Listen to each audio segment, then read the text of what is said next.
오늘의 말씀 데살로니가전서 4장 1절에서 8절 말씀입니다.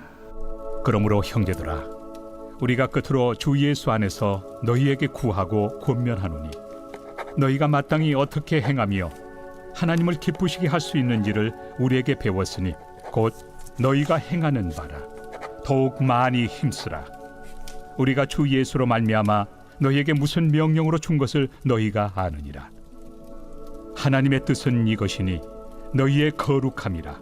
곧 음란을 버리고 각각 거룩함과 존귀함으로 자기의 아내 대할 줄을 알고 하나님을 모르는 이방인과 같이 세욕을 따르지 말고 이 일에 분수를 넘어서 형제를 해하지 말라. 이는 우리가 너희에게 미리 말하고 증언한 것과 같이 이 모든 일에 주께서 신원하여 주심이라. 하나님이 우리를 부르심은 부정하게 하심이 아니요 거룩하게 하심이니 그러므로 저버리는 자는 사람을 저버림이 아니요 너희에게 그의 성령을 주신 하나님을 저버림이니라. 사도 바울은 데살로니가에 보내는 편지 후반부로 가면서 그 교회 성도들에게 더욱 많이 힘써야 될 것이 무엇인지 상기시킵니다. 오늘 본문 1절에 그러므로 형제들아, 우리가 끝으로 주 예수 안에서 너희에게 구하고 권면하노니 너희가 마땅히 어떻게 행하며 하나님을 기쁘시게 할 수 있는지를 우리에게 배웠으니 곧 너희가 행하는 바라. 더욱 많이 힘쓰라. 그것은 바로 마땅히 어떻게 행해야 하는 것인지, 또 어떻게 하나님을 기쁘시게 하는 것인지 하는 그런 이야기입니다. 그 중에 특별히 바울은 성적인 문제에 집중합니다. 3절에 하나님의 뜻은 이것이니 너희의 거룩함이라. 곧 음란을 버리고. 거룩함이 꼭 성적인 문제에만 관련되어 있는 것은 아니지만 거룩함의 여러 차원에서 이야기될 수 있는 것 가운데 바울은 특별히 성적인 거룩함, 곧 음란을 버리는 것에 대해서 여기서는 강조하는 것이지요. 지난 시간에도 말씀드렸듯이 데살로니가는 마게도냐의 수도였고 또 로마 제국의 주요 도로인 에그나티아 가도 위에 있었고 또 중요한 항구 도시이기도 했습니다. 얼마나 다양한 사람들이 몰려들고 또 다양한 풍습들이 유행하던 곳이었겠습니까? 그렇다 보니 성적인 타락과 방종으로 휩쓸리기 쉬운 곳이기도 했습니다. 남자들의 매춘 행위야 아무런 도덕적인 문제를 삼지 않을 정도로 그것은 당연한 것이었고 아프로디테 신전 같은 곳에서는 신전 매춘이 성행하고 있었고 성적인 노예나 첩을 두는 것들도 일상화되던 그러한 시대였습니다.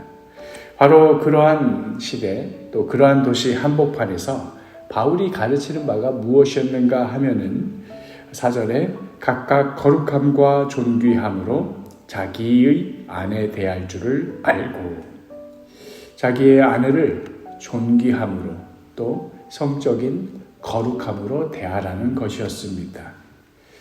오늘의 시대를 살아가는 우리들에게는 이것이 너무나 당연한 말이고 이것이 예수를 믿든 믿지 않든 사회적인 상식이요 또 도덕적인 잣대가 되는 그런 사안이지만 당대에는 바울이 말한 이 거룩함, 헬라어로는 하기아스모스라는 이것은 당대로서는 생소한 개념이었습니다. 예를 들어서 오늘날 시대에 우리가 동물에 대한 존중이 강조되고 또 동물학대가 법에도 저촉되는 그런 범죄로 인식하고 있지만 과거 50년 전, 100년 전에는 이런 이야기하면 이게 대체 무슨 소리인가, 오히려 동물을 존중하라는 그 말 자체가 사람을 무시하는 것처럼 보이는, 때로는 분노를 자아내기까지 하는 그런 가치가 되는 것처럼 당시에 자신의 아내를 한 인격체로 존중하고 아내를 성적으로 성결하게 대하라는 것은 이건 완전히 상식 밖의 이야기요, 남자들을 무시하는 말처럼 들렸을 것입니다. 여자는 남자의 소유물이었고 성적인 대상에 불과했고 법적인 권한도 없는, 좀 상스럽게 말하자면 말을 안 들으면 좀 패줘야 하는 이런 이야기 오늘날의 기준으로 볼 때는 기절할 만한 이야기지요. 그런 시대 가운데 바울은 예수의 복음으로 인하여서 완전히 새로운 가치, 새로운 인식을 불러일으키는 것입니다. 갈라디아에서도 강조하였듯이 갈라디아서 3장 28절에 너희는 유대인이나 헬라인이나 종이나 자유인이나 남자나 여자나 다 그리스도 예수 안에서 하나이니라. 남자도 여자도 한 존귀한 인격체이다. 사랑받아야 할 대상이다. 하나님의 귀한 자녀다. 하는 이런 주장. 당시로서는 완전히 혁신적인 사상이 바로 복음 안에 담겨져 있었던 것입니다. 다른 말로 하자면 오늘날 우리들이 남녀 평등을 말하고 여성 인권과 권리를 당연한 것으로 여기고 여성이 왜 선거에 참여 못하느냐 그게 무슨 말이냐 하고 그것들이 우리에게는 너무나 상식처럼 여겨지고 여성이 사회 어느 분야로 진출하는 것에 대해서 아무런 거리낌이 없고 하는 너무나 당연하게 여기는 이러한 가치들이 그 근원을 따져 올라가다 보면 바로 복음이 말하는 이 고귀한 가치가 이 역사 가운데 또 이 사회 가운데 선한 영향력을 끼치며 변화를 주었기 때문인 것이지요.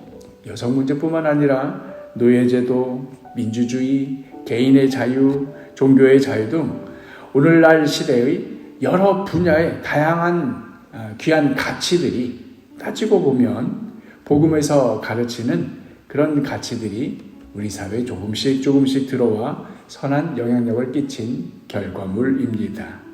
우리가 기독교인이니까 그냥 그렇게 믿고 싶어서 주장하는 것이 아니라 이미 많은 학자들이 기독교의 주된 가치들이 어떻게 오늘날의 이러한 시대를 구성하게 되었는가 하는 것들을 드러내고 또 인정하고 있습니다.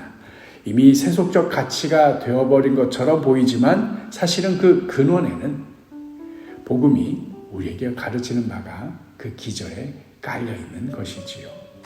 그렇게 우리 기독교의 가치에 대해서 자부심을 가져도 된다. 사실 이거 다 기독교에서 나온 것이다. 이런 자랑을 하려는 것이 아닙니다. 그렇다 하는 말은 지금 이 순간에도 우리 시대 가운데 여러 난제들과 모순들에 대해서 우리 믿는 자들이 복음의 가치를 높이 들고 대안을 제시하고 시대적 과오에 대해서 그 모순을 드러내고 새로운 비전을 가질 수 있도록 하는 그 사명이 우리 그리스도인에게 있다 하는 말입니다. 그리고 이것을 가능하게 하는 그 핵심은 오늘 본문에서 바울이 데살로니가 교회 성도들에게 권면하는 대로 우리가 마땅히 어떻게 행하며 또 어떻게 하나님을 기쁘시게 할 수 있을까? 바로 여기에 달려 있습니다.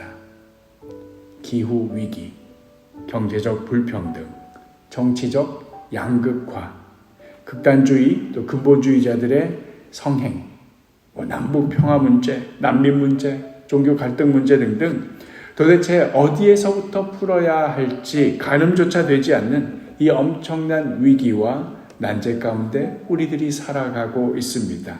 그리고 이 시대 한복판에서 여전히 성경 말씀은 우리에게 도전하고 있습니다. 우리가 마땅히 어떻게 행해야 하는가? 우리가 어떻게 하나님을 기쁘시게 할 수 있는가?